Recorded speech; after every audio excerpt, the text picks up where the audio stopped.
السلام عليكم. لا تنسوا الاعجاب بالفيديو والاشتراك في القناة تشجيعا لنا لنستمر بنشر المزيد ان شاء الله. السلام عليكم ورحمة الله وبركاته. أخباركم عاملين إيه؟ أتمنى من الله أن تكونوا بخير. طبعا فيديو النهاردة إزاي نعمل فرمة التلابيس. في ناس كتير كلمتني على طريقة عمل الفرمة.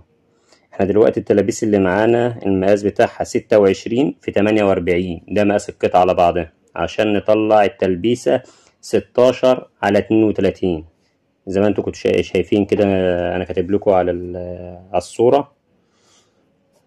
وطبعا احنا اول واحدة دي بنعلمها على ايدينا وبنقطعها على مظبوط، وبعد كده نجيب الفرمة بتاعت التلابيس ديت. احنا عملنا فرمة 4 سم ومدخلينها على زاوية 45 مديانا ايه شكل مثلث، وبعد كده نحط عليها التلبيسة اللي احنا قاطعينها، ونجيب اي فضلة ونقوم ايه داخلين عليها خيط على المكنة، فهتدينا ايه، هتدينا قطعية مشطورة كده زي نظام مثلث.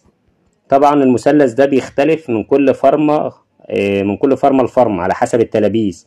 في ناس بتعمل الفرمة ديت 10 على 26، احنا هنا ديت 15 على 32. وطبعا هي بتبقى متحركة معاك بقى، يعني انت بتدخل الاسطوانة عليها تاني، تخش على الفرمة، عايز تطلع سنة قدام سنة ورا. وطبعا بعد ما الحتة اللي ورا دي متحركة معانا وندخل التلبيسة نظبطها عليها، بعد ما تظبطها على تلت الاسطوانة بتخش بقى معاك ايه التلابيس كلها فرمة واحدة، تعمل بقى واحدة يمين واحدة شمال عشان الوش والظهر، عشان معاك تلابيس يمين وشمال. تاخد تلبيسة قطعة عدلة وشها فوق وقطعة تانية وشها تحت، عشان تطلع معاك مقسومة واحدة يمين واحدة شمال على طول يعني. وطبعا لو وصلتوا لاخر الفيديو كده، لو في اي استفسار، اي حد عنده معلومة عايزنا نتكلم عليها يكتب لنا في التعليقات.